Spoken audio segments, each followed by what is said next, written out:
Din nou în direct, un cutremur cu magnitudinea de 6,9 grade pe scara Richter a zguduit centrul Filipinelor. Seismul a provocat moartea a cel puțin 26 de persoane și a distrus numeroase clădiri importante. Majoritatea celor care și-au pierdut viața au fost prinși sub dărâmături, chiar în timp ce se luptau să iasă din clădirile care se prăbușeau. Numărul exact al persoanelor dispărute este încă necunoscut, iar echipele de salvare luptă cu dificultăți din cauza replicilor seismice.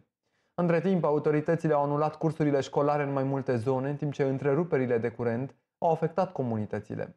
Guvernatorul statului a asigurat că ajutorul guvernamental este în drum spre regiune și totodată a făcut un apel la calmul populației.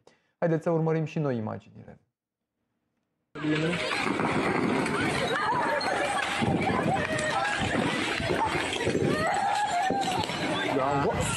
Kung mag-ulan, no? Ang ako lang gihangyo sa atong mga daig. Huwag ka kusog! Huwag ka kusog sa linog!